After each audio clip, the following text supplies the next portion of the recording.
Hello children, today we will be learning Class 7, Chapter 2, Preamble to the Constitution. Let's begin. You may have noticed that your textbooks start with the preamble. Have you ever gone through the preamble? Let's read it together. We, the people of India, having solemnly resolved to constitute India into a sovereign, socialist, secular, democratic republic, and to secure to all its citizens justice, social, economic, and political, liberty of thought, expression, belief, faith, and worship, equality of status and of opportunity, and to promote among them all fraternity, assuring the dignity of the individual and the unity and integrity of the nation. In our Constituent Assembly, this 26th day of November 1949, do hereby adopt, enact, and give to ourselves this Constitution. Our Constitution is the fundamental and the highest law of the land. There are definite aims or purposes in making any law. Basic provisions in the law are made after clarifying these objectives. A systematic arrangement of all the aims and objectives of a law is the preface to the law. The preface to the Indian Constitution is called the Preamble. The Preamble sets out the objectives of our Constitution. We all are Indian citizens. The Preamble tells us what we all have to achieve as a people. The values, thoughts, and ideas in it are noble. The entire Constitution lays down the provisions through which these goals are to be realized. The preamble begins with the words, "We, the people of India."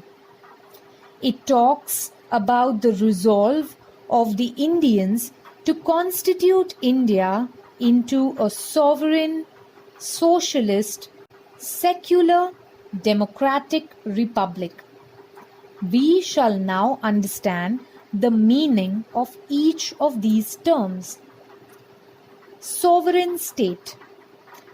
India was ruled by Britain for a long period. The British rule ended on 15th of August 1947. Our country became independent. India became sovereign. We are now free to take decisions as we think fit in our own country. The word sovereign means that a state is not under the control of a foreign power. The most important goal of our freedom struggle was to acquire sovereignty. Sovereignty means the ultimate authority to govern yourself. In a democracy, sovereignty rests with the people. The people elect their representative and grant them the permission to exercise sovereign authority on their behalf. Thus, the Constitution reflects the principle of popular sovereignty, and the government elected by the people makes laws on behalf of the people. Socialist state. A socialist state is such a state where the gap between the rich and the poor is minimum. All have a right over the wealth of the country. It is ensured that wealth is not concentrated in the hands of a few people. Secular state. The preamble states secularism as one of our goals. In a secular state, all religions are considered as equal. No one religion is considered to be the state religion. The citizens are free to follow their own religion. State cannot discriminate among citizens on the basis of religion. Democratic state. In a democracy, the sovereign power is in the hands of the people. Government makes decisions and draws up policies in keeping with the people's wishes. Government has to take important financial, social and other decisions to promote common welfare. All the people are not able to come together and take such decisions on a day-to-day basis. Therefore, elections are conducted after a fixed period when voters elect their representatives. These representatives sit in the institutions created by the Constitution, like the Parliament or Legislature and the Executive. They take decisions for the entire population as per the procedure laid down by the Constitution. Republic. Along with being a democracy, we are a republic. All public positions in a republic are elected by the people. No public position is occupied on the basis of hereditary succession. The positions like the president, the prime minister, the governor, the chief minister, the mayor, the sarpanch, etc. are public positions. Any Indian citizen fulfilling the prescribed age criterion can get himself or herself elected to any of these positions. In a monarchy, these positions may be occupied by members of a single family following the principle of heredity. For example, the kings and his family. The preamble has guaranteed the Indian citizens the three values of justice, liberty, and equality. It has enjoined upon the Indian citizens to practice these values and make laws in keeping with these values. Let us understand these values. Justice. Justice implies removal of injustice and ensuring that everybody has the opportunity for progress. Establishing justice is adopting such policies that will promote public good. Three types of justice are talked of in the preamble. They are as follows. Social justice. There should be no discrimination among individuals on the basis of caste, creed, race, language, region, place of birth or sex. As human beings, all have the right to the same dignity and respect, the same status. Economic justice. Poverty leads to the evils of hunger, deaths, or malnourishment. If poverty is to be eradicated, everyone should have the right to a source of livelihood so as to look after oneself and one's family. Our Constitution has given this right to every citizen without any discrimination. Political justice. We have adopted universal adult franchise to enable equal participation in the running of the country.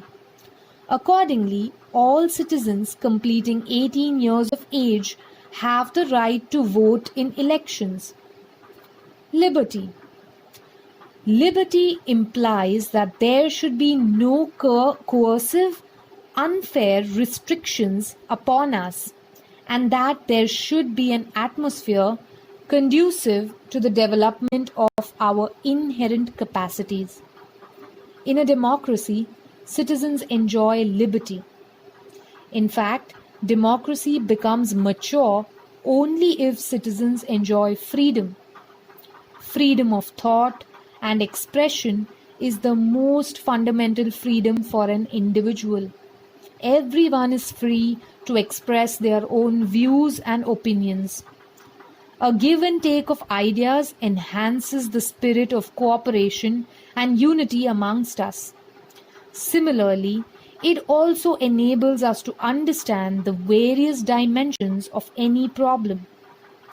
The liberty of belief, faith, and worship implies religious freedom. Every Indian citizen is free to act as per the teachings of their religion, or the religion of their choice. It implies the freedom of celebrating the festivals and the freedom of faith and worship. Equality. The preamble guarantees the Indian citizens an equality of status and of opportunity. It means that all have equal human status. There will be no discrimination based on caste, creed, race, sex, place of birth, etc. The guarantee of equal status means not to discriminate between people in terms of high and low, superior or inferior. The preamble has given great importance to equality of opportunity as well. All will get the opportunities for development without any discrimination. The preamble to our Constitution refers to a unique ideal or principle. It is the goal of promoting fraternity among the citizen and to assure the dignity of the individual. What is fraternity? The makers of the Constitution believed that merely guaranteeing justice, freedom, and equality would not lead to establishing equality in Indian society. No amount of laws would help us achieve these goals if fraternity is lacking among Indians. Hence, the promotion of fraternity has been included in the preamble as a goal. Fraternity implies a we feeling towards one another. It creates a feeling of empathy. People become more understanding towards each other's problems and needs. Fraternity is closely related to human dignity. Human dignity implies equal respect to each individual as a human being. It does not depend upon the criteria of caste, creed, race, sex, language, etc. Just as we would like to be treated with dignity and respect by others, we should also treat others with the same dignity and respect. When every individual respects one another and honors their freedom and rights, dignity of the individual will get established. In such an atmosphere, fraternity will grow automatically. The task of bringing about a new society based on the values of justice and equality will be facilitated. The preamble to the Constitution of India guides us to this very goal. The preamble ends with a mention of the fact that the people of India have given the Constitution to themselves. That's all for today. I know this topic has been very heavy, and you will have to go through the textbook or go through the video and read along to understand what every line means. Please feel free to ask any questions or doubts you may have. Thank you, children.